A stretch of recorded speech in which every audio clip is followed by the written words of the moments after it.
Бұса башлайық, Камил ағай. Давайғыз. Ассаламу алейкум барығызға да аяулы ва хүрметлі бізге қарайған тыңдаушылар. Қонағымызға да салам алейкум деп айтабыз. Бүгін біздің эфиріміз немусада башланды. Biraz кичирек технический проблемаларыбыз бар еді, масалаларыбыз бар еді. Амма Камил ағайыбыз қоймай айтты, етербіз шуны, ештербіз деп ақырына. Чолай ұлы адамларында қошабыз бүгін халиги заманнағы эфирлеге де, телеграмлаға да, шулай жахилленің қырыйына ортақчылықта етмейді бола біздің ұлы адамларыбыз, әлімлеріміз. Хали біз баяғылай еске салайық біздің форматыбызны. Bizim laqırımız 1 saat yarım bola. 1 saatin içinde men qonak bulan laqır etemen, soravlar beremen. Ondan sonra yarım saatin içinde siz hürmetli qarawçılar, tыңdaушылар soravlarınızı bermeye bolasız. Кичирек başlaganda biz efirimizni men prezentatsiyani etemen, biografiyani bizim qonaqni. Ondan sonra soravlarni başlayabız. Orusçada, Gumukçada söylemeye ihtiyarımız var. Sizde soravlarınızı beriniz ya da Orusça ya da Gumukça ihtiyarınız var. Men başlayayım olaysa biyografiyanı aytmağa. Bir soru. Aytığız. Başlığı başkaça afiş ediniz. Neçik? Bu başlık заголовок. Который мы уже распространили. Это ничего страшного, это здесь техническое название, да, там, это ничего страшного, когда будем размещать, мы его правильным образом там в Ютубе разместим. Olayımsa men биографияны айтамын, орысча айтамын биографияны. Сегодняшний наш гость – это Камиль Магомедсалихович Алиев. Он родился в семье участника Великой Отечественной войны в 1947 году в Баммат-Юрте. Родом, правильно я понимаю, что вы родом из Какашура, правильно? Да, мои. До конца, где-то до 90-х годов 19 века отец, дедушка мой жил в этом, Какашура. А так все остальные его потомки здесь, в Махачкале, Техлае. Машаллах. В 66-69 годах проходил воинскую службу в группе советских войск Германии, а также в центральной группе войск Чехословакии. В 1974 году с отличием окончил филологический факультет ДГУ, а в 1977 году аспирантуру филфака МГУ имени Ломоносова в Москве здесь. Защитил степень кандидата философских наук. В 1977-1981 годах преподавал политологию у нас в Дагестане, в Дагестанском государственном университете. В 1981 и по 96-е годы занимался партийной государственной работой, но в 1991 году в связи с известными событиями по своему собственному решению вышел из состава КПСС и добровольно оставил госслужбу. Начал заниматься общественной деятельностью в Кумыкском национальном движении Тенглик. Все его знают, все хорошо знакомы это движение. Также в движении «За новый Дагестан», где занимал должность заместителя председателя. В 1994-1996 годах был экспертом в Евразийском центре профсоюзов в Анкаре, а также в Фонде культуры имени Ахмеда Ясеви в Стамбуле. С 1996 по 2004 годы был советником председателя правительства Республики Дагестан. В принципе, не самые простые, не самые легкие годы. И быть на госслужбе, конечно, в то время было не самое легкое, как говорится, занятие. В 1999 году вместе со своими товарищами молодыми учеными, интеллектуалами, учредил и возглавил Республиканское кумыкское научное культурное общество, КНКО, является основателем и руководителем интернет-сайта портала «Кумыкский мир» и составителем и главным редактором кумыкского энциклопедического словаря. С 2004 года большой период времени был главным редактором газеты «Йолдаш» на кумыкском языке, является автором многих книг, допустим, «Кумыки в военной истории России», одна из книг, да, там Шаухала Тарковский, кумыкский энциклопедический словарь, о котором я уже сказал, и лауреатом международной премии Тюрксой 2015 года.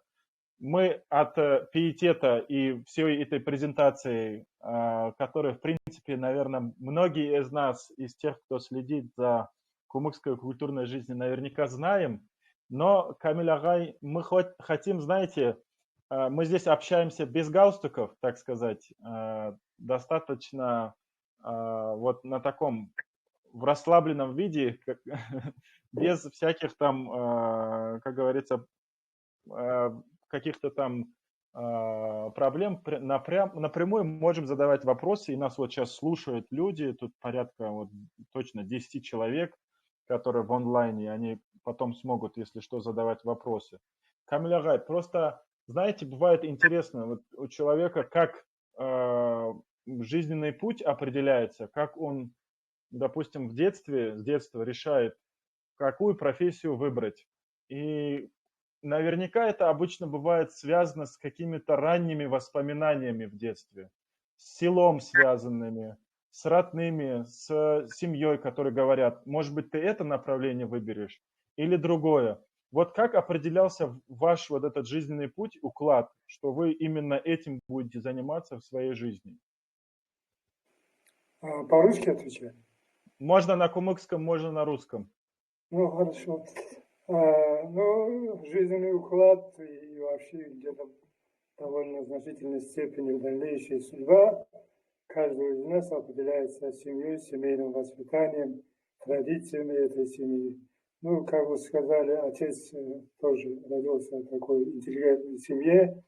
Он был одним из первых выпускников первого дагестанского педагогического техникума. Был такой техникум в 20-е годы.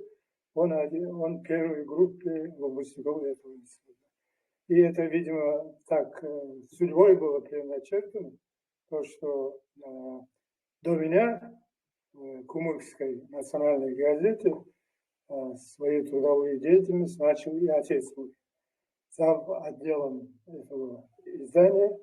После он где-то работал в районной газете Каикенской. А в 1942-м он снял бронь, хотя мог бы и не поехать, в смысле не принимать участие в войне. Тогда бронь существовала на учителей, школьных учителей.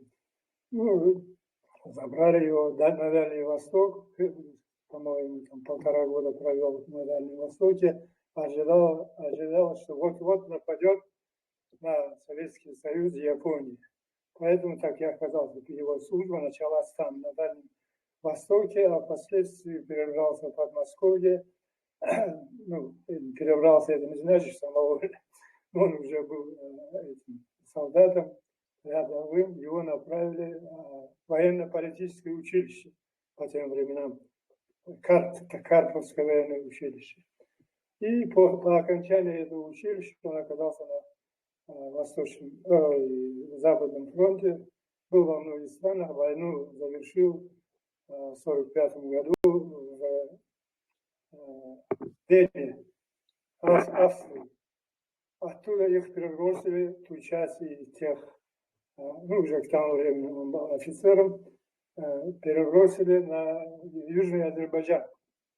Мы все, особенно вот нынешнее поколение, старшие, может, не все, может, хотя нет, знают, наверное, там под эгидой, ну, под покровительством, патронатом Советского Союза, Коммунистической партии была образована Иранская демократическая республика. Мгм. Мгм. Отец рассказывал, но это долгая история. Мгм. А по окончании, ну, впоследствии эта часть, ну, 4-ю армию держали наши там, ну, с фильмов тоже Мгм. знаете, что там творилось, вот эти рассказывают долго. Ну и вернулся домой. Домой вернулся, Мгм. естественно, в Чехулай. Там ни одного родственника не оказалось. К тому времени я-то родился уже позже, после войны, по возвращении отца, а старший Мгм. брат и сестра оказались вместе с мамой в Хасасеевском районе, Мгм.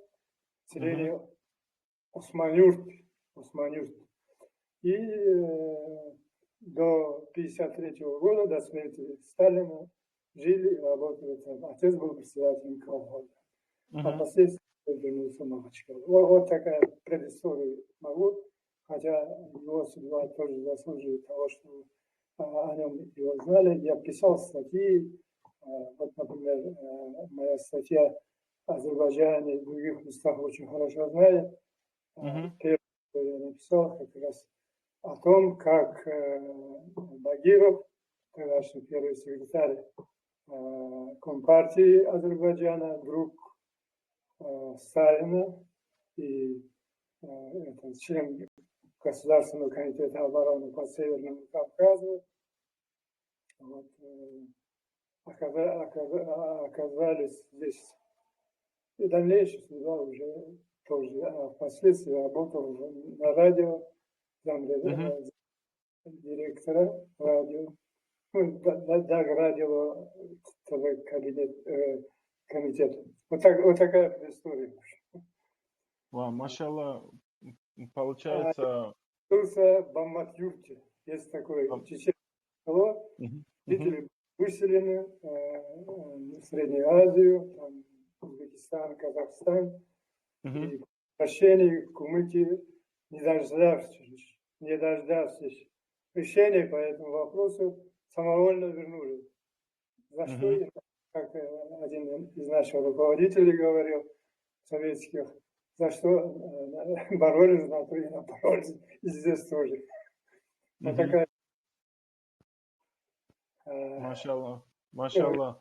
на одну часть, по-моему, я ответил, а что-то там, какой-то вопрос, по-моему, вопрос, по-моему, был.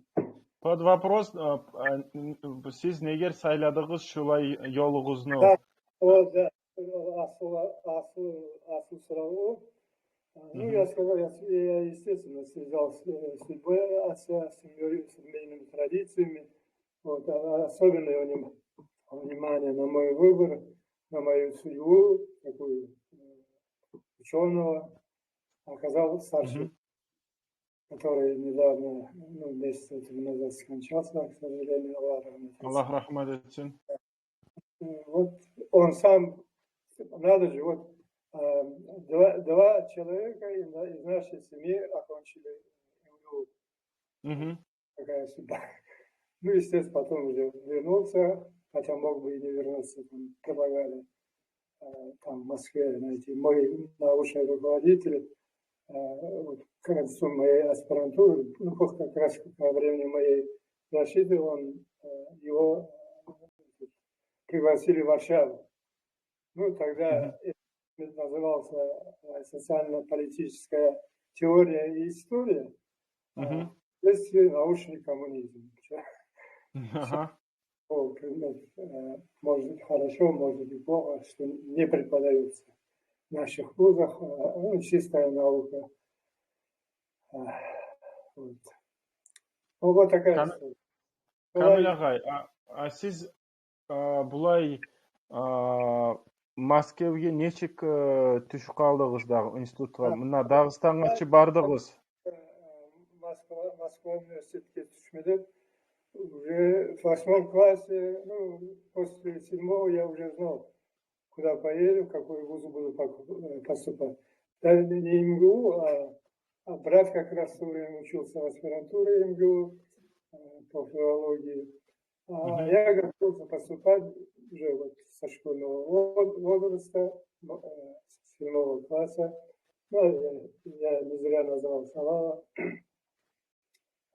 Поступить в Институт восточных языков. Он назывался институт, теперь он называется Институт стран Азии и Африки.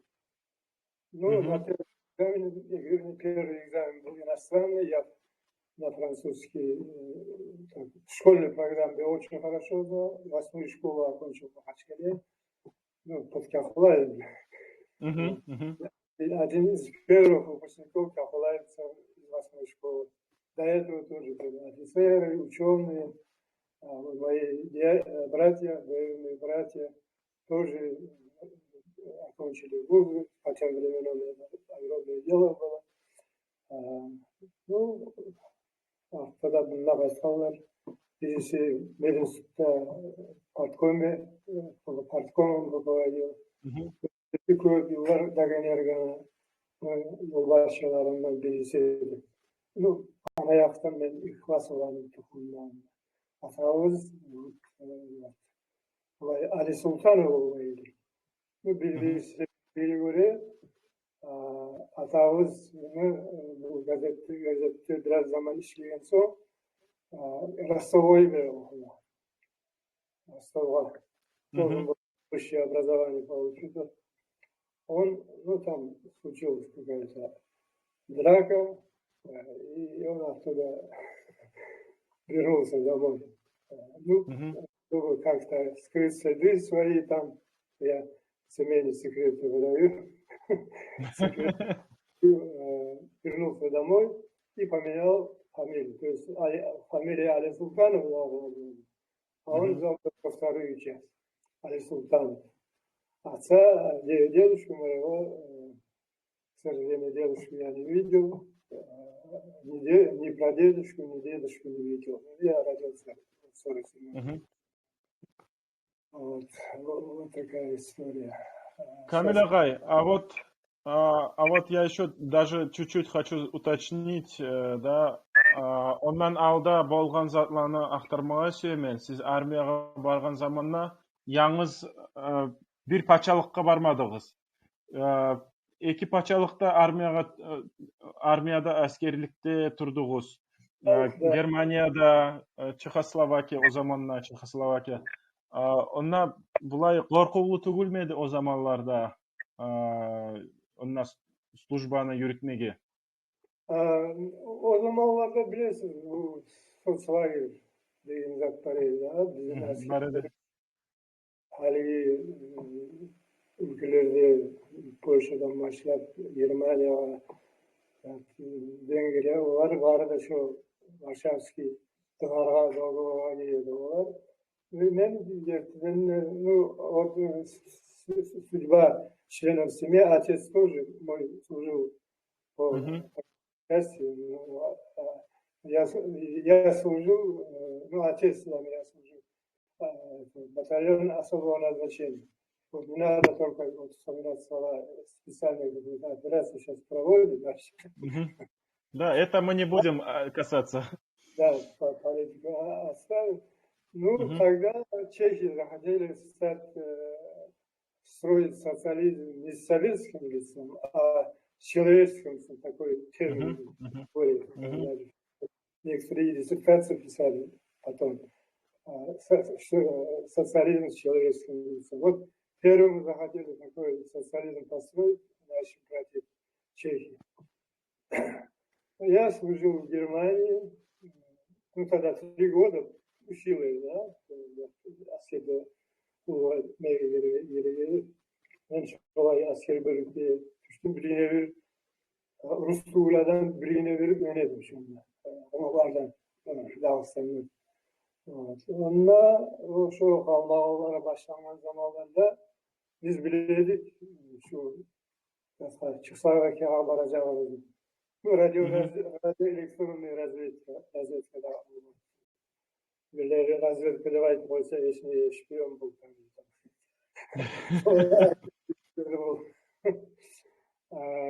Вот son Çekoslovakya'da vardı. 19 августа нас хотели патриоты, и целыми находились на границе Чехословакии. Ну, тогда Чехословакия называлась.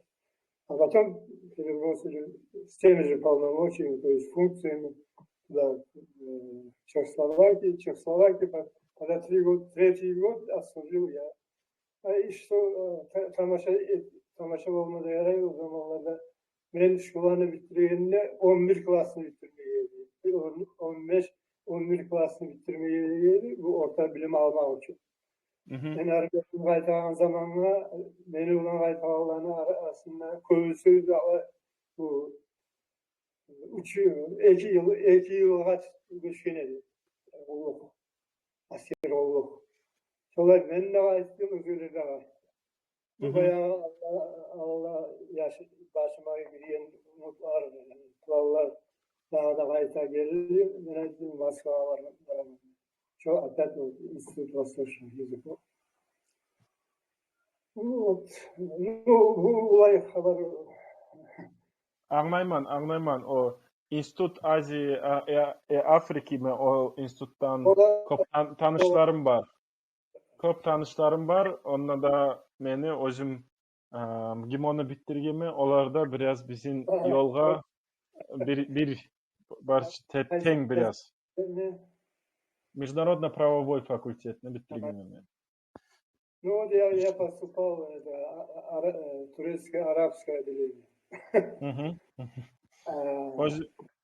Özünüzün tarmağın arı kuyda yürütkensiz dep oylaşaman.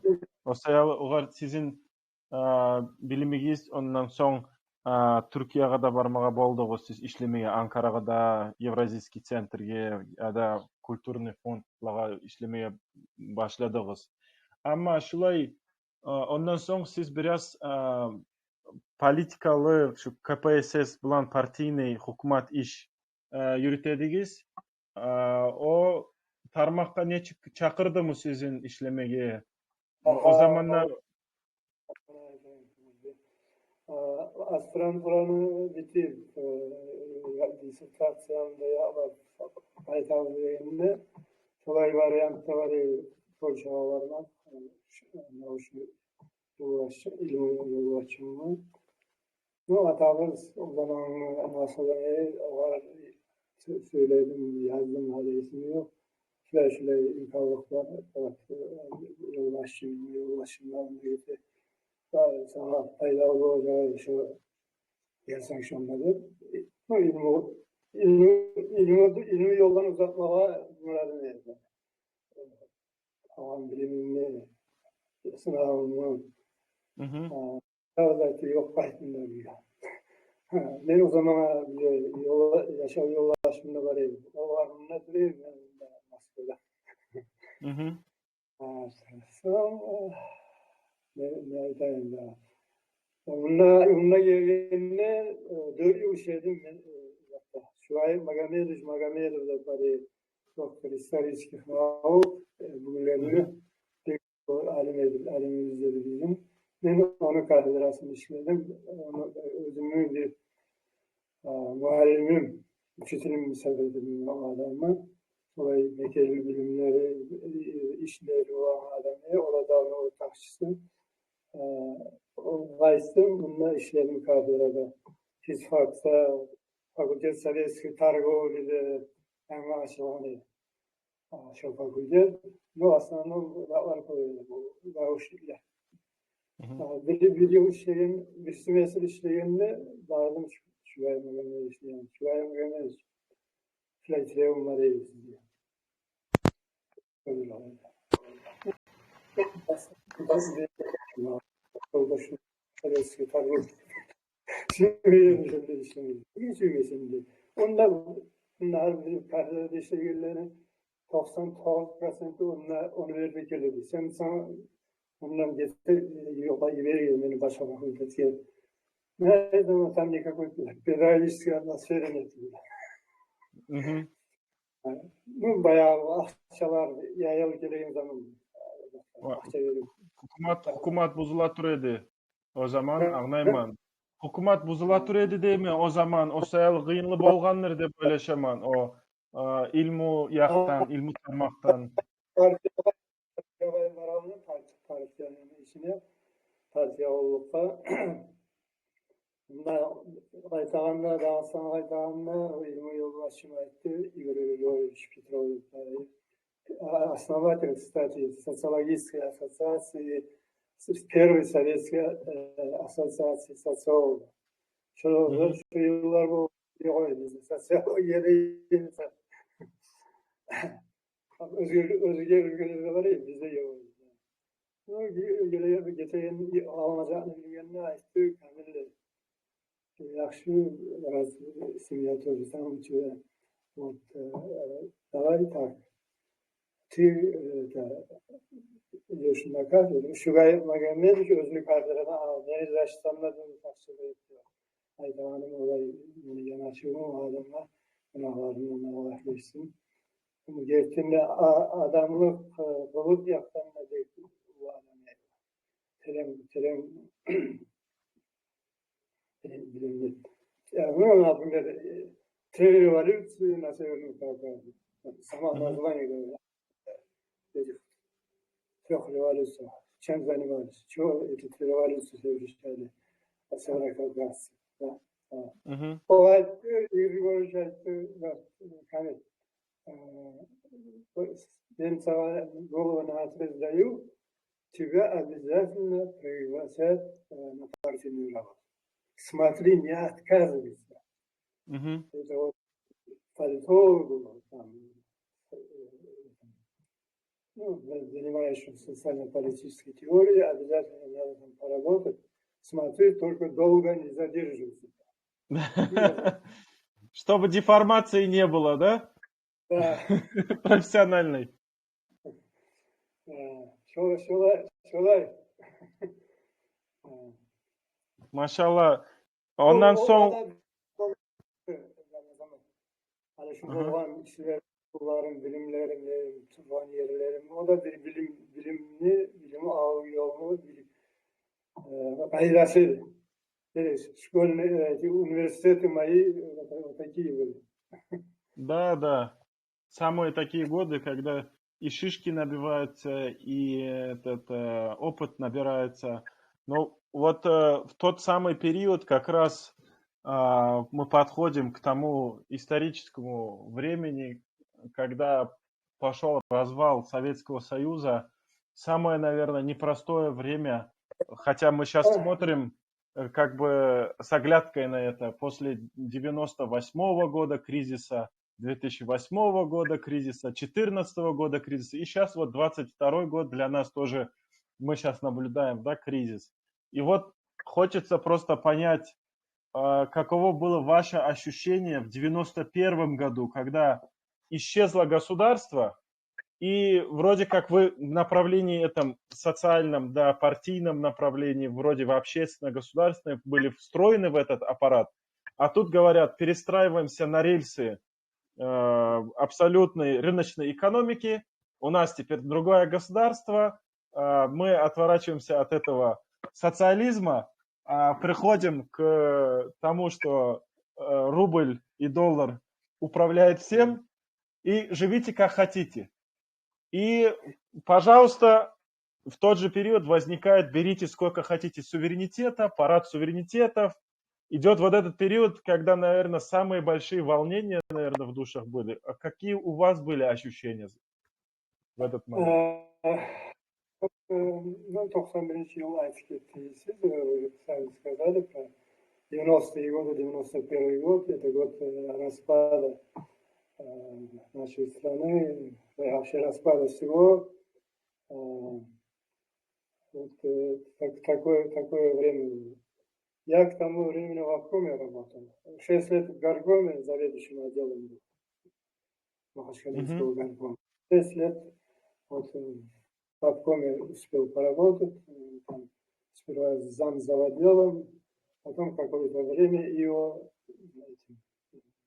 заведующего науки и учебного заведения обкома партии. Поэтому я тут всю интеллигенцию очень хорошо знал. Очень хорошо знал. И в 91 году, ну, такое время, я написал заявление. адрес нашего парткома, партийной организации, партии. Прошу, или райком писал, я не помню. В общем, еще партия существовала, но к этому шел распаду. Запрету каком партии. Я написал заявление о собственном желании, прошу меня вообще вычислить из этой партии. 18 лет был партии. Ну и действительно сказали, иди отдыхай. Потом думаю, а куда пойти работать? Вот. Первым мне помог Абдулlah Марданович Мирзабеков. С того времени уже был этим. Председателем правительства был, да? Ага. Он вот мне создавать министерство. Я выступал на партийном собрании на моего заявления. Коробейников там сидел, все другие сидели. Я, ввиду того, что такие проблемы вдруг возникли, целая лавина проблем по межнациональным отношениям и так далее, я сказал, вот надо создавать институт, регулирующий вот эти проблемы, занимающийся этими проблемами. Этим новых чиновников. Вот во времена Сталина тоже был создан. Хотя это не наши российские изобретения было. Было изобретение англичан. Они в свое время, когда воевали Индию, ну и, соответственно, там, эти страны, создали министерство, так оно и называлось. Министерство по делам колоний.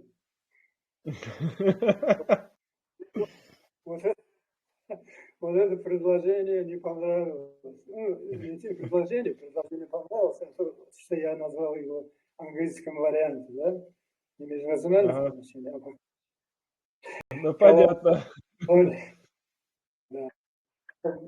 Собрание пригласили, но нельзя же так говорить. Не готовые аудитории такие идеи бросать. А так я числился среди знающих дела. И потом, значит, вот, забрали туда, и мне, и Гусаева, первый наш министр, ну, когда он назывался комитет по делам национальностей, да, по делам национальностей, вспоминаю, видимо, сталинское название, да. И вот перебрался туда, где-то 4-5, до сентября поработал там вместе с Гусаевым. Первым замом я его был, мы создавали. И причем он мне, первый зам сделал меня ответственным за проблемы на Валавке. Вот я ближе подхожу сейчас к умыхам. Должен был готовить все эти документы, я должен был готовить. А я душевно и по своим этим не хотел этим заниматься. Вот эти финские, чехословацкие, американские земли отдали. Наши кровные земли отдали. Поэтому и оттуда тоже ушел. Я сперва написал докладную на имя Магомеда Алиевича и Абдулака Мардановича. Где там, когда рассматривался вначале вариант обустройства ВАКСа, было 14 вариантов. Сейчас, когда я говорю, что было, некоторые не верят. Далекие, правда, люди от этих... Это с Наволакского района, которые... С Наволакского района... 14 вариантов. Один из самых, на мой взгляд, да, по тем временам, взглядов, безболезненных, бесконфликтных, был вариант строительства агрогорода между Каспийском и Махачкалой. Где сейчас где что там сейчас построили? Где стадион, где это все такое? Стадион, да? Я это еще озвучил когда Коробейников. Меня кто только не приглашал. Ну, брат Салават возглавляет техник за нашей свободы.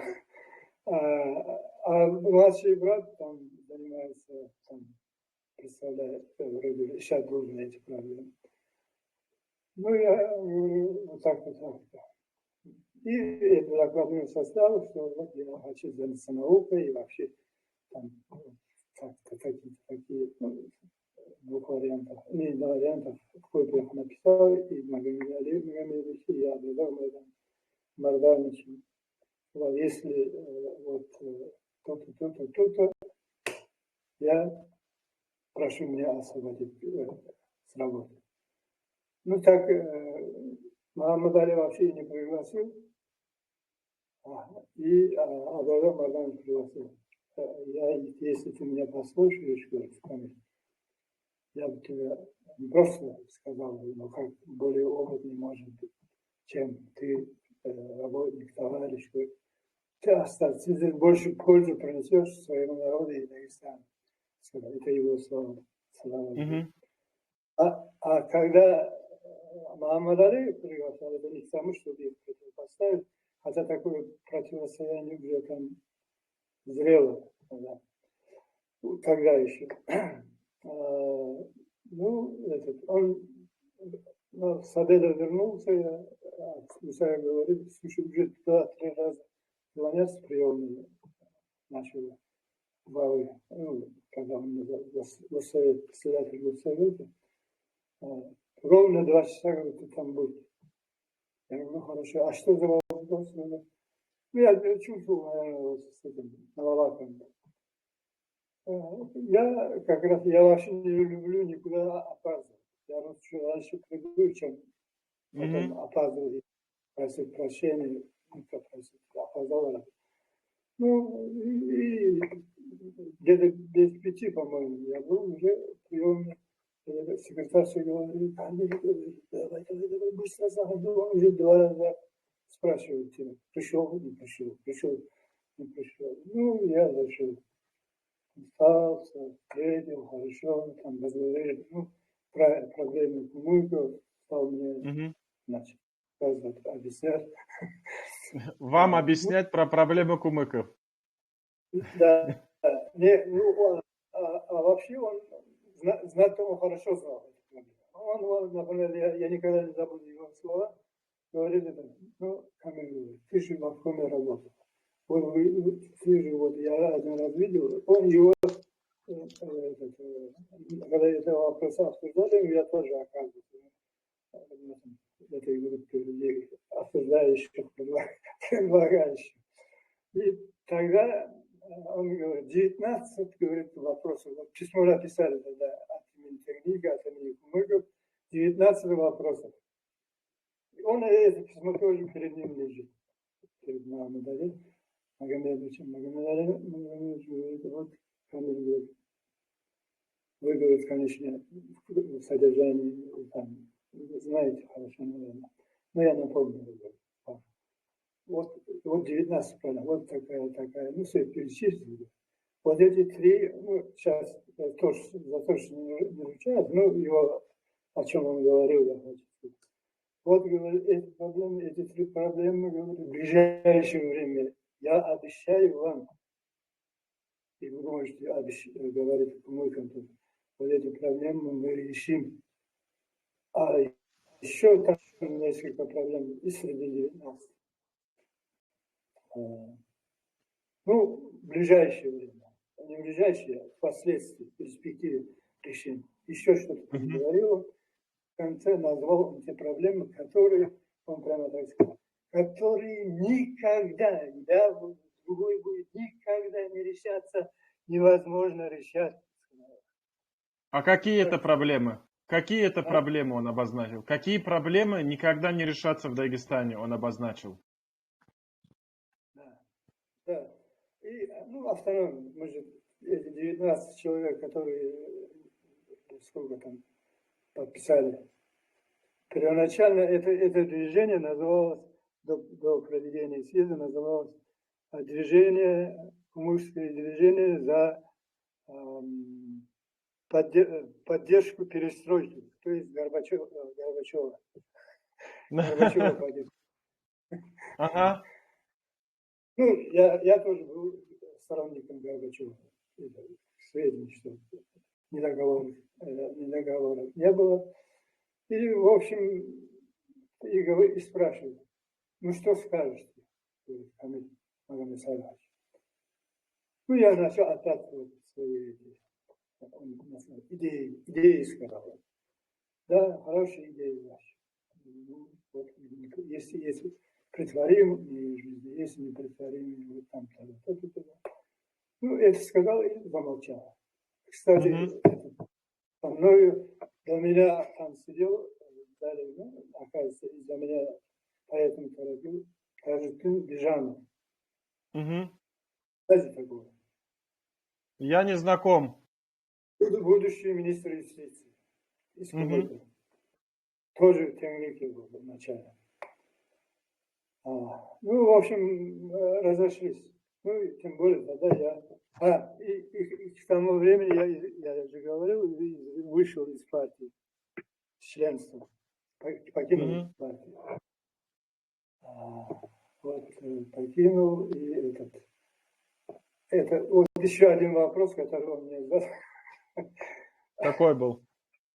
Магомед Али Магомедович говорит, Камиль Магомед Сайлович, вы мне сказали, что вы из партии вышли. Так. Правда? Правда это? Было у нас сочинение, да, и то, что я говорил, и то, что он говорил, тоже говорил. Ничего. Хотя можно было бы там написать что-то такое, да, если бы я писателем был бы, написал бы. И я всегда говорю, вот кто хочет заработать миллионером, кто хочет стать? Так, шутя говорю, кто хочет стать? А что ты знаешь, как стать, что ли? Я говорю, да. Ну, говорит, да, я хочу. Я говорю, напиши историю, как это называлось? Капитализация. Капитализма, может быть? Нет.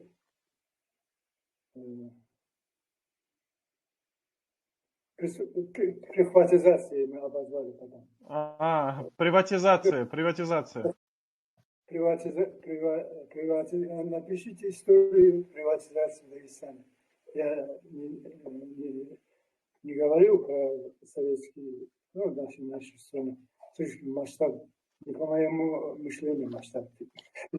Поэтому назвал только Дагестан.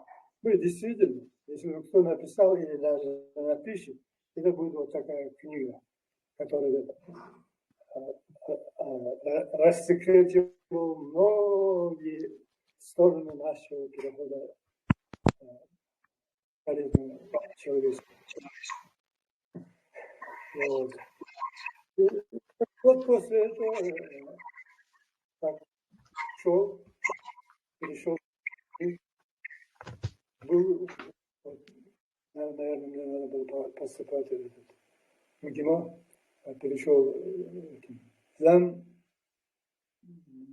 заместитель, секретарь по внешним связям. Так я втянулся в эти все, которые существовали тогда в нашей стране. Вот так. По-моему, на все вопросы. Дальше с излишком. Камил агай, а вот o zaman şu tünglikni ayttığız, eskerdigiz, o zaman bulay qorquvlu tugulmedi. Bu Sovet hukumatının zamanına esigizde bardır. Bardı Türklen bilan maşgul krужоклар, türkski krужок dей turup, repressiyalarga düşedi adamlar. Türk halk, Sovet hukumatda. Ondan soň Sovet hukumat buzulganna, bu başka hukumat bolsa da булай коркулуу түгүлмеди, булай теңдик имик движениялар курмага на национальной основе.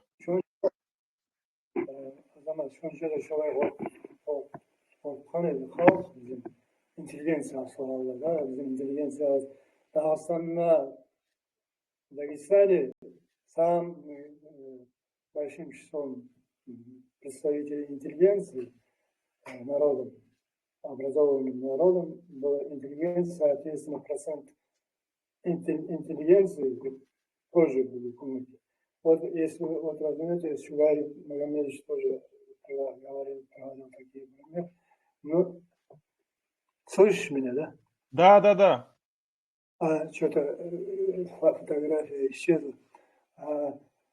Большинство, вот, ну, например, партии Союза горцев Кавказа, ну, Союз вольногорцев Кавказа назывался, да? Там очень много было кумыков. Вот, кстати, потом, когда я вернулся, где-то 14 номеров выпустили, называлось Кумыкское общество науки и культуры. Ну, мы тогда говорили Кумыкское научно-культурное общество. Вот я этим тоже занялся. Вот. Среди коммунистов и так далее. Естественно, что победитель получает все, правильно, да? Да. Даже он какой герой был и так далее, и так далее. Оказывается, он самый умный, самый такой оказывается. Поэтому вся наша интеллигенция революционная, и с одной стороны они были и князья, с другой дворяне. Вот, и наверное, ну ладно, скажем, с американцами занимается. Ко мне недавно обратились, чтобы я написал часть, ну, там, главу, посвященную кумыкам, руководителям, попавшим в 30-е годы под репрессии станции. Ну, попались, да. Ну, это надо знать, помнить, не для того, чтобы сейчас по новой кого-то ликвидировать, кого-то что-то делать, чтобы такое не повторилось. Да, да. Чтобы свободно, не бедно. Вот, я помню свое детство. Ну, сейчас даже вроде единственное достижение этой демократической власти, ельцинская, скажем так, вот одно из достижений, да. Помните из учебников, русских учебников тоже, что достижения, ленинские достижения советской власти или советской власти, ленинской партии. Ну и что? Оказалось, что, оказывается, не все проблемы были решены. И вообще с народом, с этносами так нельзя. Захотело, они не с неба упали сюда. И не небо уйдут. Вот, например, на том месте, если и так в проблемном регионе,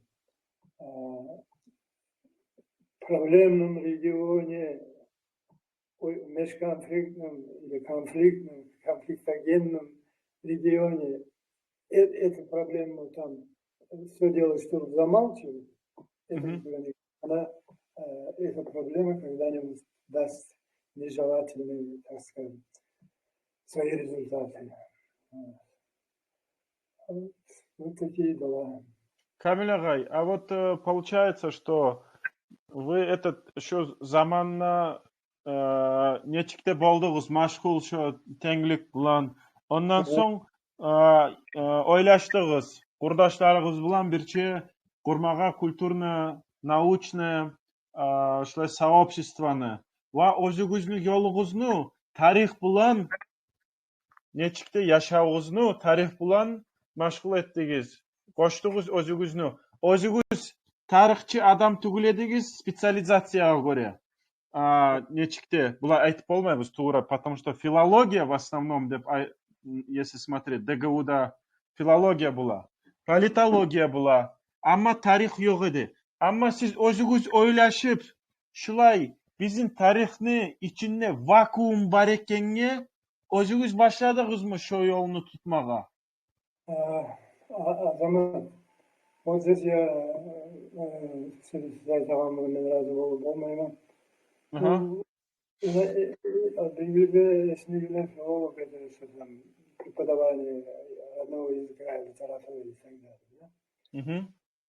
Misal için o anın tarihin da birinci ahtara başlayan, ondan revolüsyon aldı, revolüsyondan sonra o represyon devletlerinde ahtara başlayan, yaza başlayan, kitaplar çağıra başlayan filolog vardı. Hı hı. Ağayımla savunmalar.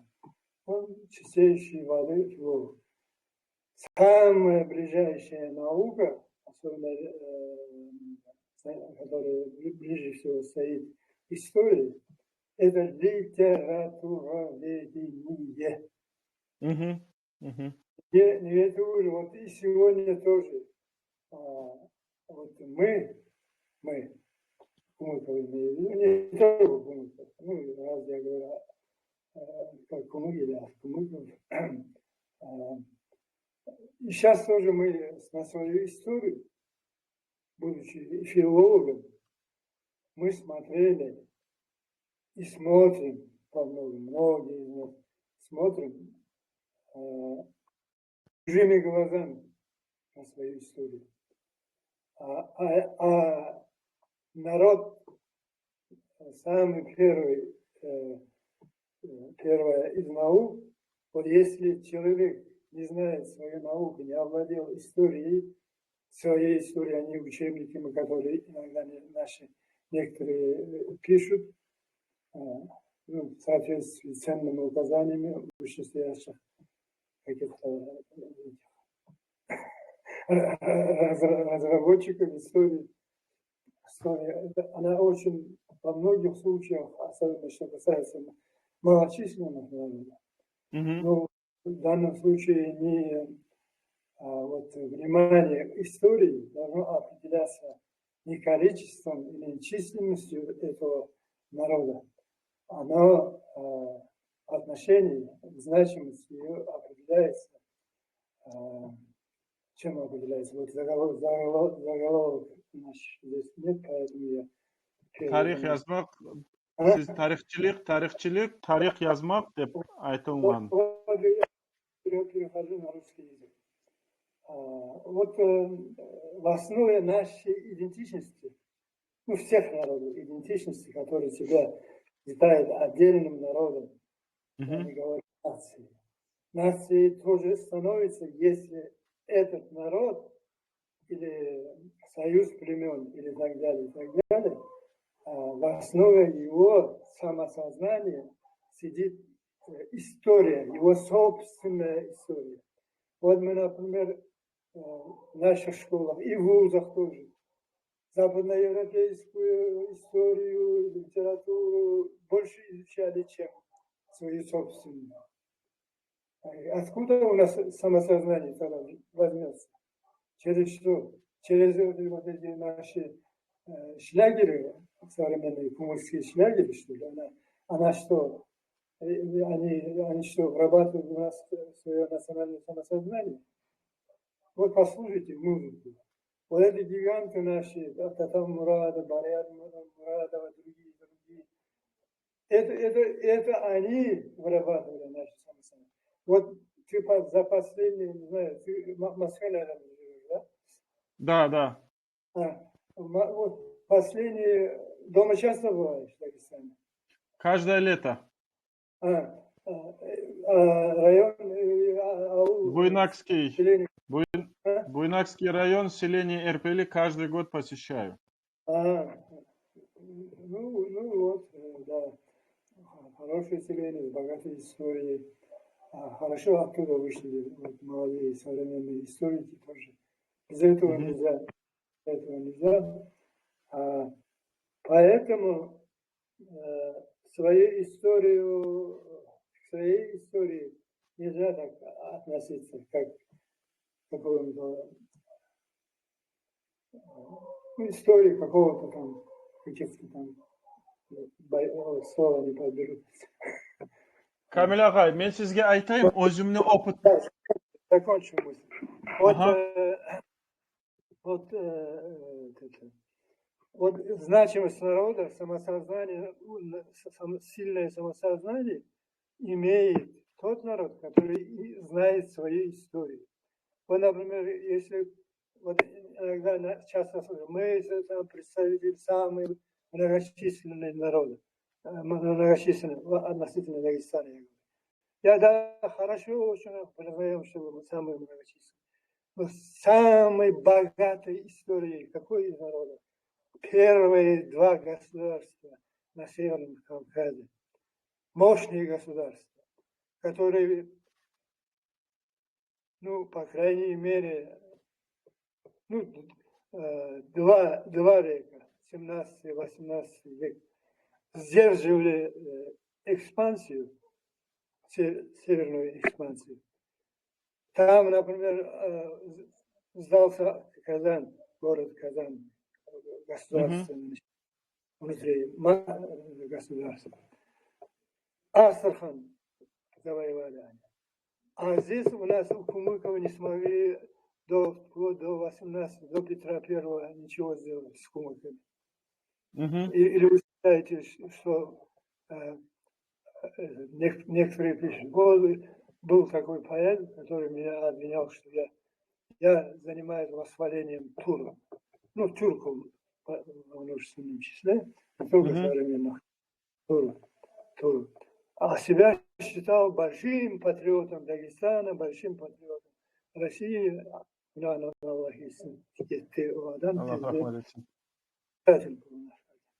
А я говорю, вот я патриот России. А я, служивший 3 года этой стране, моей стране, стране моих предков, значит, не патриот. Так было. И он вот, якобы в Кумыке сказали, русский. Я против ничего не имею. Да, тем более среди русских хост. И школа у меня русская была, и все было русское. Как в Казанище или у нас своей школы не было. Но я на своем языке я имею. Вот этими мыслями я и жил, не собирался никуда не уходить из России. Я хотел, чтобы наш народ, наши люди жили не хуже, чем Сухян Акаев в свое время написал. Читали его статью? Если не прочли, прочитайте. Про языки статью? По-моему, там, эту мысль он в нескольких своих статьях тоже повторяет. Сейчас не помню, но саму мысль помню. Догнать и перегнать предыдущих народов. Да, как мы в свое время ходим. Догнать и перегнать Америку. Вот если бы вот это наше развитие, наше государственное существование сохранялось, государственное существование. Ну, кстати, кумыки, это жили не только кумыки, но основной базис населения были кумыки. Кто бы что бы там ни писал, особенно вот те, которые там сейчас завоевали, весь мир завоевали. Ну, посредством этих ФСБ, ФБ, Фейсбука. Вот иногда, чтобы себя как-то раззадорить, я иногда читаю вот этих. И многие, тогда, как-то я назвал, многие обиженные ходили на меня, что я их обозвал. Но вот никогда представители других народов никаким бранным словом не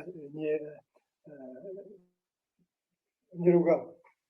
Вот смотрите, что только они пишут о команде Кумыков. Что плохого сделали в Дагестане? Кто имел наиболее развитые государства? Большинство народов жили в этом. Как они, некоторые историки наши тоже писали там. То Шамиля чуть не сделали этим коммунистам, потом чуть демократам не сделали. Сейчас опять, по-моему, хотят демократами тогда. Шамиль сдался, да, в плен сдался. Нет, сейчас ищут, не ищут, там, доказать, что он добровольно. Вот единственный народ на Северном Кавказе, особенно юго-восточный, северо-восточный Кавказ, который добровольно вошел, действительно добровольно, ну, по крайней мере, по собственному желанию, вступили в состав России, Российской империи, были кумыки. Вот Шамиль воевал, 25 лет воевал, и его люди воевали. Мы были, несколько человек там были, кумыки тоже, мутазагеты. Но основная часть были эти, Чаухальское войско, ну, как вы хотите называйте, там, войско или что там, ну, были ликеры и так далее, были на стороне. Вот я специально, когда написал книгу, попал, вот будете в Махачкале следующим летом, у меня еще несколько книг сохраняется, Кумыки военной истории России называется. Там полковник я даю, кто генерал был, кто полковник был, где воевал, где погиб. Это наши кумыки воевали за Россию, за Россию. Первую мировую войну тоже воевали. Уже их национальный состав был пошире, Первую мировую войну. А до этого до 1867 года существовала в составе России Финляндия попозже, Ленин представил, существовало финляндское герцогство, или как она сейчас по-памяти назовут, Фивинское ханство, Бухарское ханство. Это же государственные образования. Хотите, называйте полугосударственные образования. Но государственные образования. Они же не просто сказали, мы хотим вам там России. Ну вот Петр Первый хотел дать. Петр Первый вступил в 1719 году в союз, ну, подался России, стал в союзе с Петром Первым, планировал. Кстати, он свои собственные интересы преследовал. И он рассчитывал, он сдержит свои слова, Петр Первый. Вот, кстати, в этом году, в 1722 году, да, Песецкий поход Петра Первого. Он, ну, тогда оказалось, аппетит же бывает,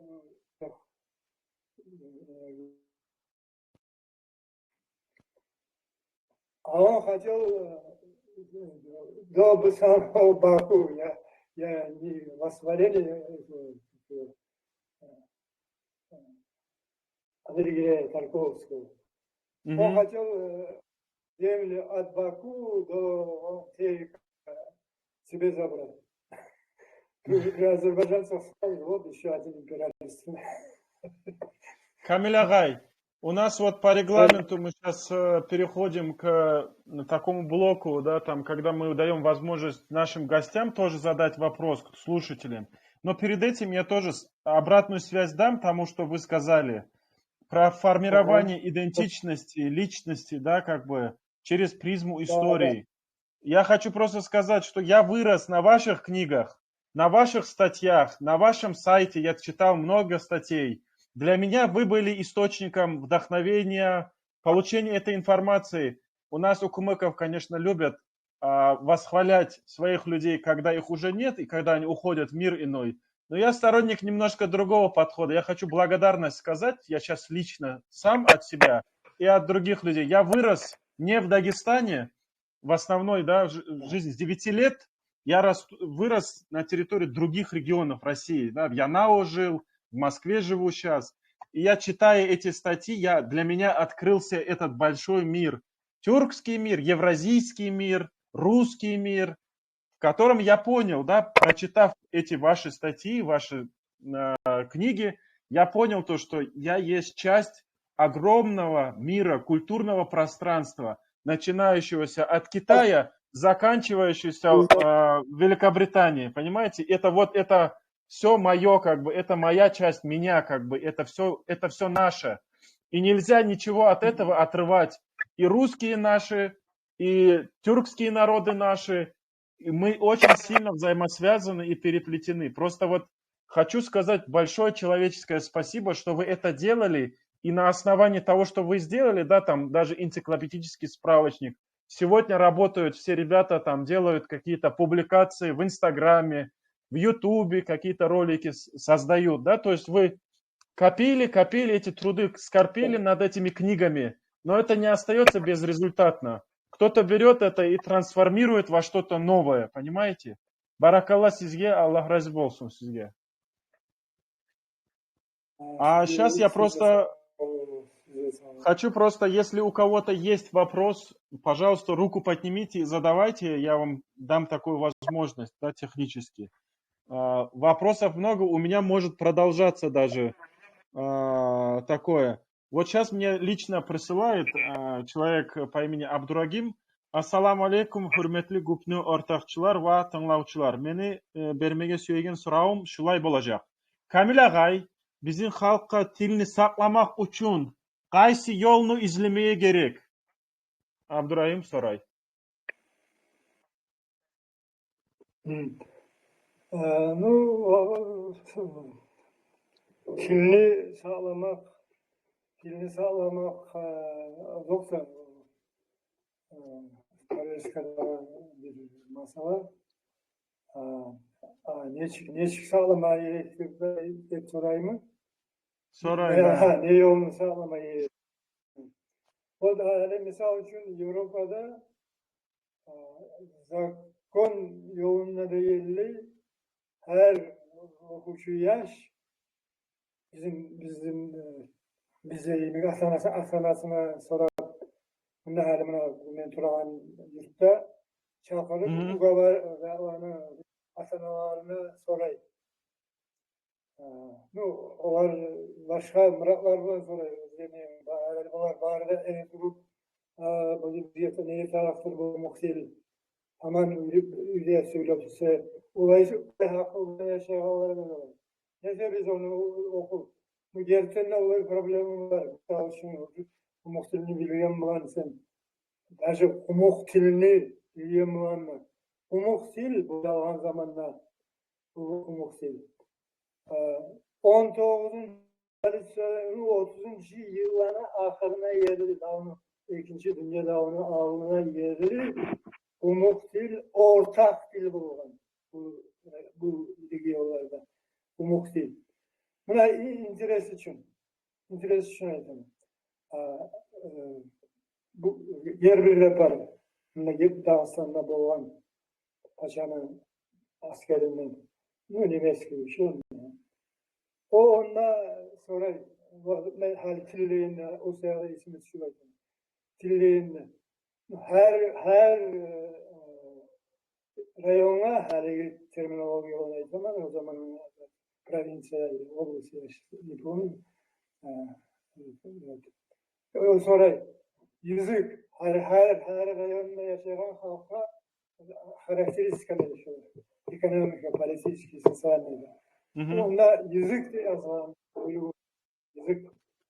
Onda cevapları bu anda yolları güzel yolları. Umuhtiliğe yazan yüzük местный язык. Ну, международном считается, владея им можно от самого Индии пойти. Все русские писатели 19-го, не только российские, ну, Польша, все, кто бывал на Кавказе, они называют. Он является здесь международным языком. Общение. Да. Ну, он Пушкин с турецким помешанным. Вот это его слова, не мои слова. турецкий помеш на турецком. Не анлап bu adamı. Что за язык такой был? Кумыка, например, кумыкский помешанный с этим, турецким. Вот именно. Ну, во-первых, дипломатический язык, да? Вся переписка с царями нашими российскими велась на нашем языке, на тюркском языке. Onu bilmeyenliğe uzakta astrolar neşeyada utiliye bayrağı verip olmana Hasan Orazayev'in kitaplarını alıp aranı o kakras o tekst olur. Şu kol yazılanı o aktarı kitapları var. Ne için, ne aydada ona olur. Aynı zamanda onlar английский родной какой-то там, ну, например, пусть французский, и еще какой-то язык. 3 языка владеет. И от того, что они кумыкские, от того, что они кроме своего еще называют какой-то, скажем, английский. А так мы тоже изучаем 5-6 лет, например, французский, английский. Я тоже изучал, например. Ну, отлично знал. Ну, школе пошел, например. Мне так сказали тогда в институте с вами, институте восточных языков. У вас вот, ну, там устные собеседования меня поймали. Письменные я переводил свободно, а устные собеседования провалил. Ага. Вот чтобы наши дети создавать условия, ayaklar, töbelep üretme tarafı var. Çoğunu bilsin için şartlar olur değil mi? Чего? Этот азамат низкий уровень аккумулятора заряда. Ага. И вот, во-первых, birinci ünlü ana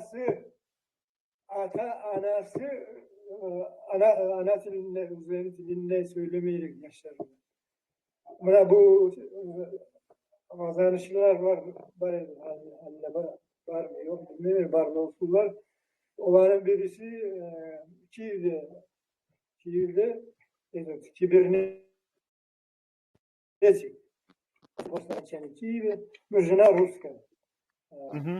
Преподавал там после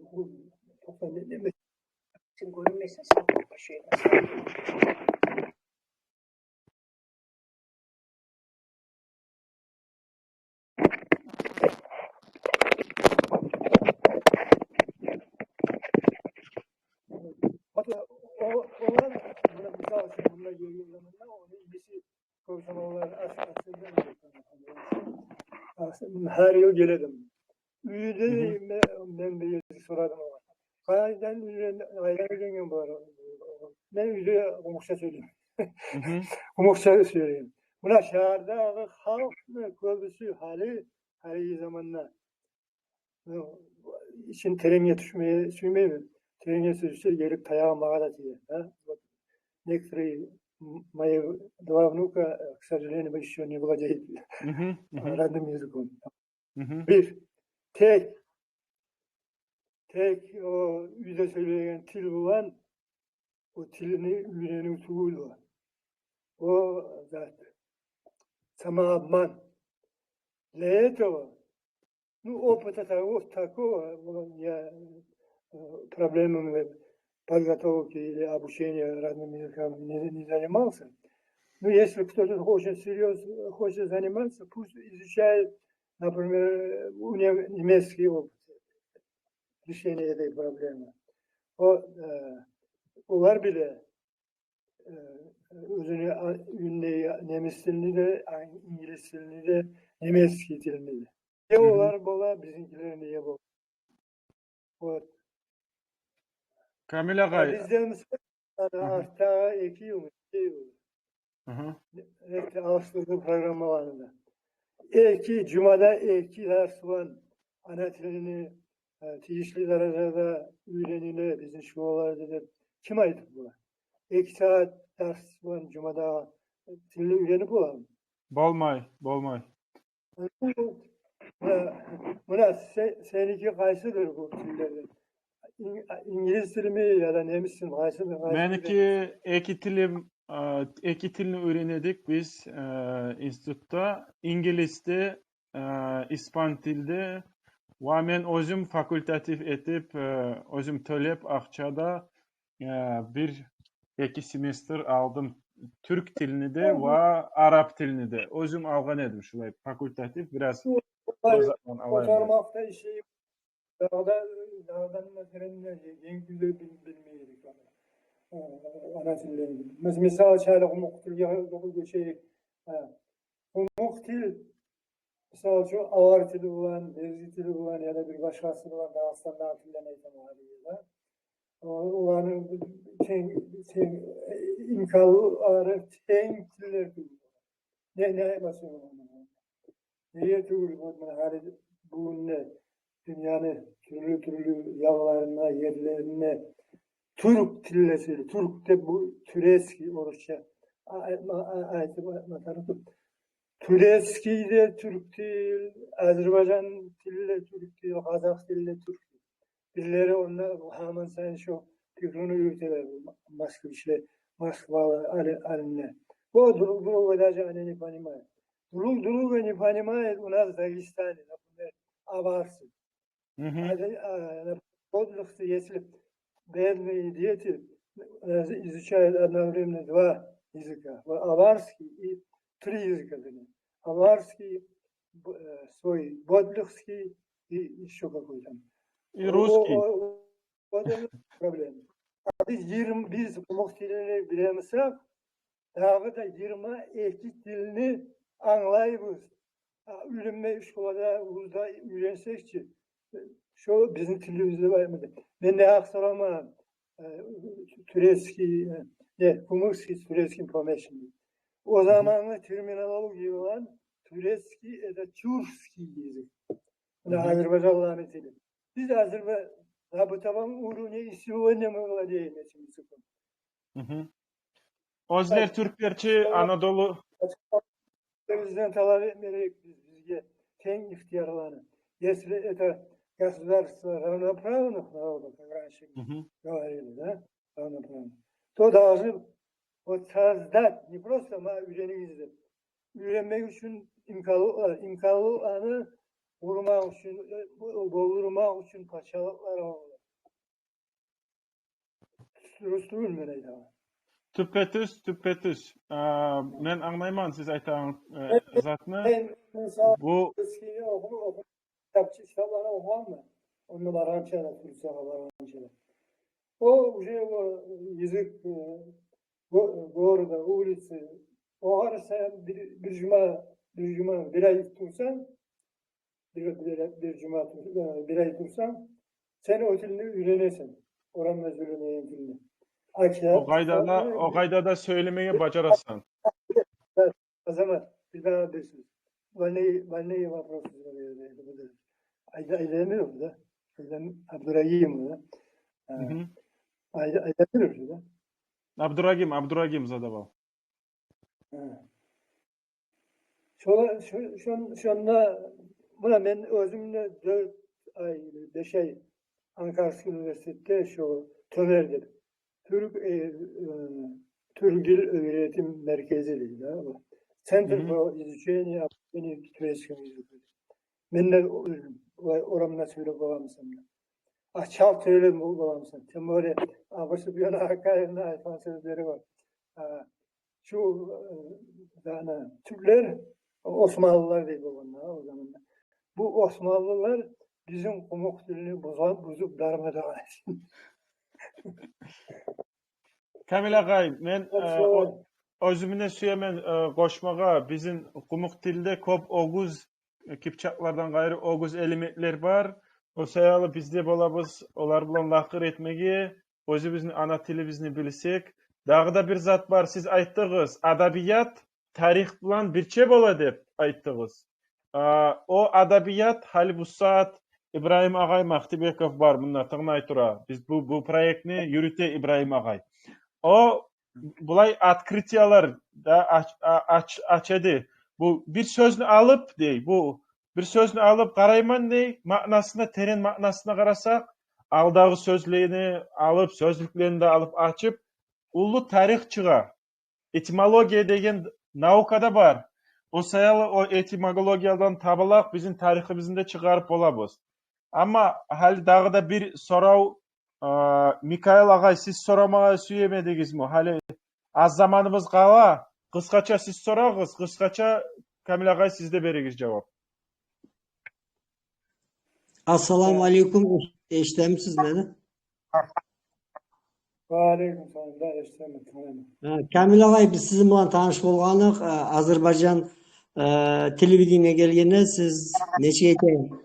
Nazlanmayla bola akana Mikail, ben sizin üstünüze gelgende ayttınız. Bola akana berermi, niye vermeydi? Bek eru beriliş boldu şonda.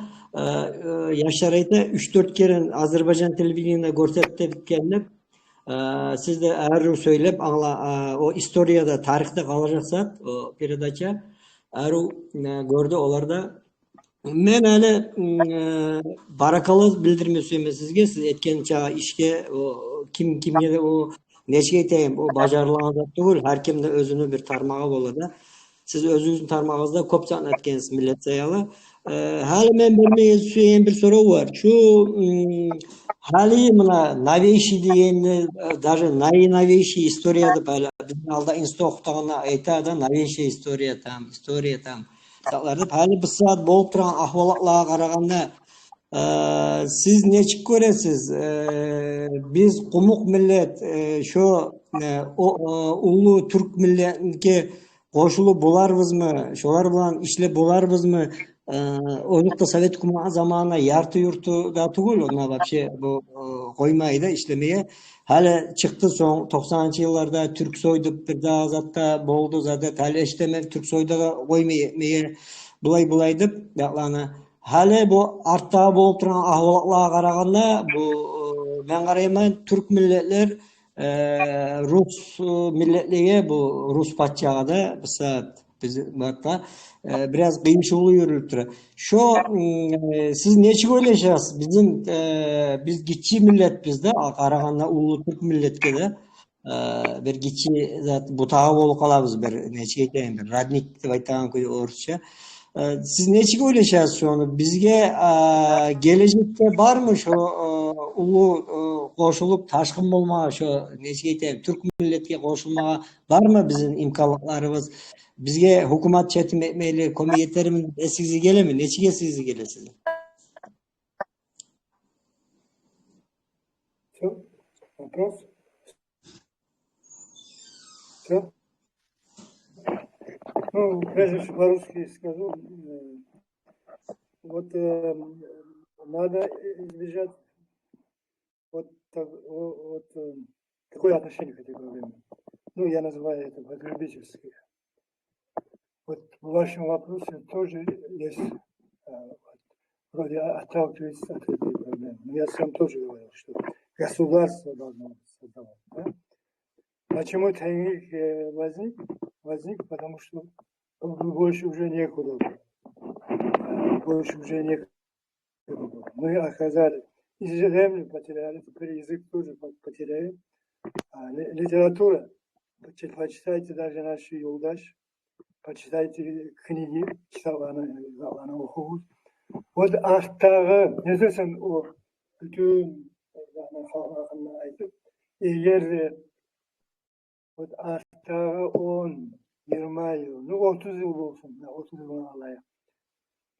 Kayısı yazıcımız, mesela için Kumuk dilinde bir roman yazan bir kişi var mı? Şu kısmetimize bayağı. 17. yılında var mı? Restoranın hakkında yazan yazıcımız var mı? Пропустили мы через себя эти проблемы. Вот Азербайджан туда, есть. Азербайджана Кумыкский крымско-татарский язык был наш язык.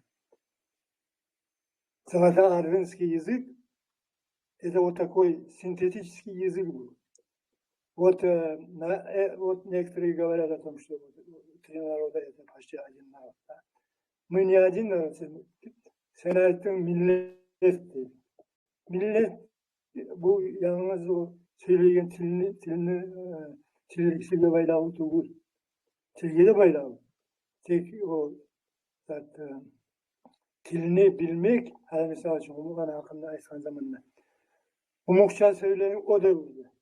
Umukça söylediğin ya da Azerbaycan söylediğin o devirde birbirini anlayıp olan bu türlü söylüyor. Hele bizim zamanla bizim alemimiz Hasan Orazayev birinci yolladı şu terminini. Ben yanlış olmayımsam. O Zanatardınsky yüzük Davut'a yardı. Dazılarım bilesiz de. Derbent'ten ilk o yaktada Seniyaca kadar çağırdı. Harezmski diyerek yapılıyor.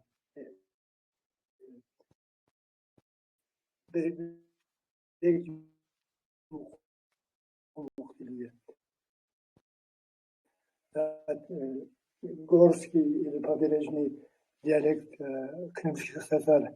Siz bu televizyonu başka aramayısınız. Onlar söyleyene kararız. Arkadan söyleyene kararız. Kırım Tatarlar söylüyor. Karaçaylar ne söylüyor. Köbira bizim dilden, Umuk dilden. Mesela için Umuk diliyle çıkan yoldaşını da Zaman gazetinde ağır bu Balkar gazetinde ağır olsun. Terminoloji başka. Terminoloji bizim terminolojiyanın da aşağıda. На грамматику повлияли на нашего тюркского языка. На грамматику повлиянием. Опять-таки, bizde böyle şeyler kur. Umuk'un arasında. Yalnız Umuk'un arasında kur, Umuk'un arasında başka özgürlerin kemtüğü. Böyle bulan yanı yollar açılmayın. Beri Allah diyeyim gelip bizim için başını avutmayın.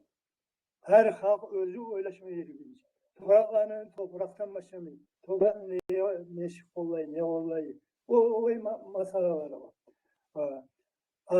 Gelecekte mesela için her bana bugün bu saat Türk dil, Türeski dil.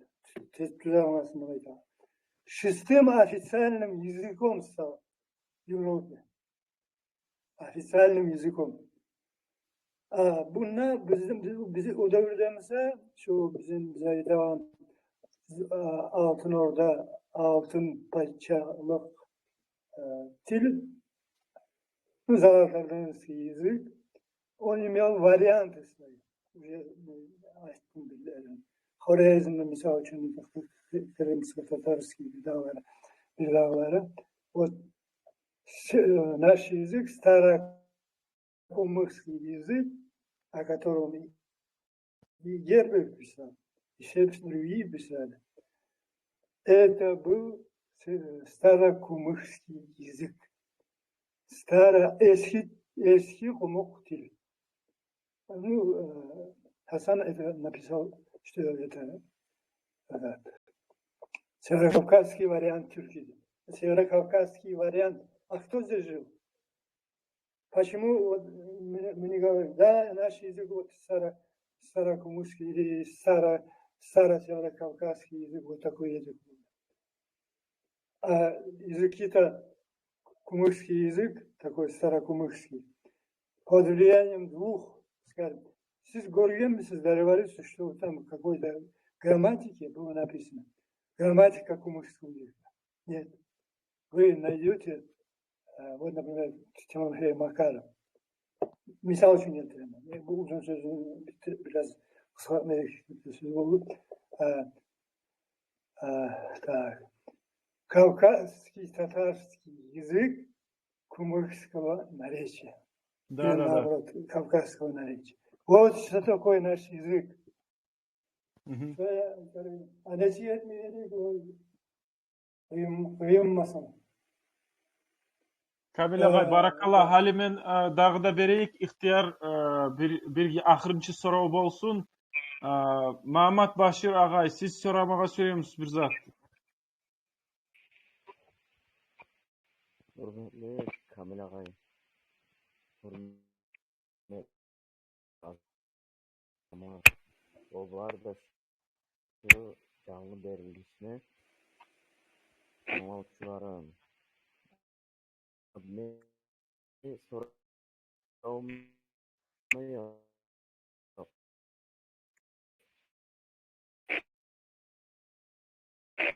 Arı eşitilmey Mamat Başir ağay. Yanıdan çıkıp girip qarağız. Hali bu saat Abdurrahim Umalatov versin olayımsa sorağını. Bilme. Assalomu alaykum. Baravona. Eshitamiz meni? Eşitemiz. Meni shulay so'ragim bor Kamil og'ay sizga. Sizin yo'qdagi planlaringizni, umidlaringizni haqida ne aytmoq bo'lasiz? Yangi kitoblar yozmaga chiqarmoq murodingiz bormi?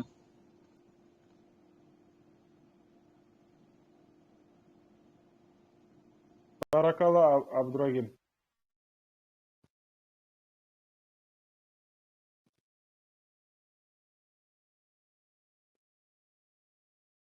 Kamil ağay eşitilmey sizin. Ha, söyleyiz.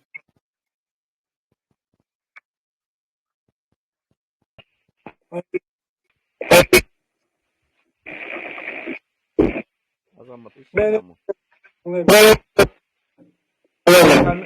Kamil ağay cevap versin. Namazı. Ha, Kamil ağay aytığız. Soravını eşitdiniz mi siz? Ha, eşitmediniz. Halde Bravo. Bravo. Assalomu alaykum Kamil og'ay. Ne yer var? Ne yer? Hali eshitamisiz meni?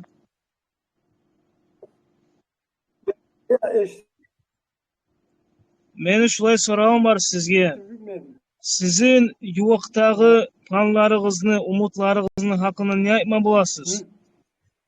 Yangi kitoblar yozmaga chiqarmoq murodingiz bormi? Hayata mahsul olacak olmağını sorayım.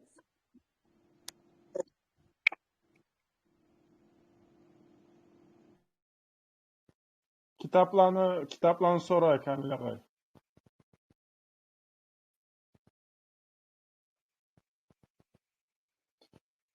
Bu ucu Ne eşim benim Tolgu'yu. hali eşitemiz. Eşim Aytığız. benim eşitkem. Men aytayım sizge soravını planlarınız ne çıktı? Kitaplarının yangi kitaplarını çıkarmağa qaraymısınız siz hali? Ne planlarınız var? Sorağını verir, sorağını. Salamını eşittim.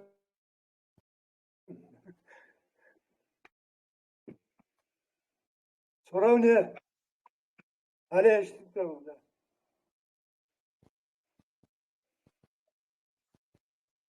Ne?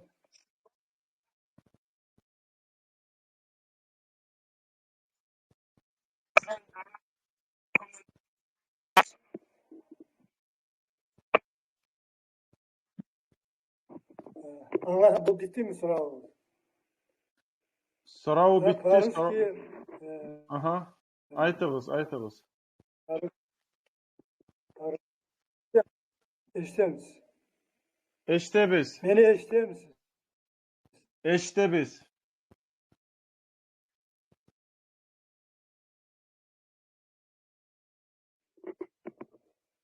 У меня планы большие. Планов громадье.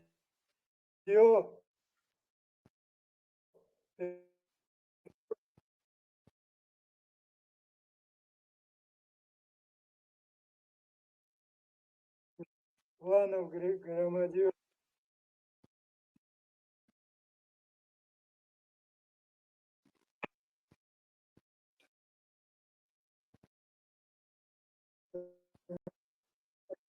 Anladım. Planları yazılanları da var. Planlardan. Yazılıp hatta hazır kitaplarım var. En azından 4 sene kitaplar öğretmenim. Allah'ına aytmazlarımı aytım. Bir, ikincisi, ben uygulan sayın planlarını hakkında aytmağa tartılamam. Bu çoğuları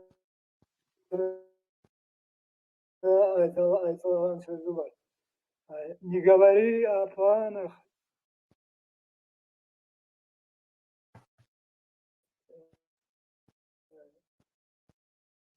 Не смеши Бог'ını. Ata yazılan kitaplarım var. Anlaşıldı Kamil ağay. Ali Allah'ımsa Muhammed Başir ağayga bereyik söz. Başlayan kitabım. Yanına değince kitap başlayan kitabım. Acayip.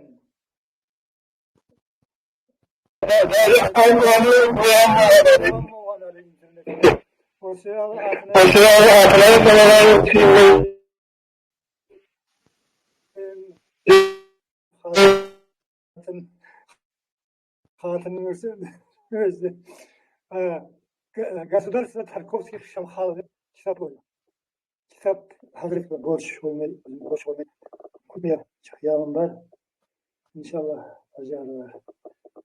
bacarı var. Bulay hazır kitap. Diaspora. Кумыкская диаспора в этих странах. Есть политическая иммиграция, есть революционная иммиграция.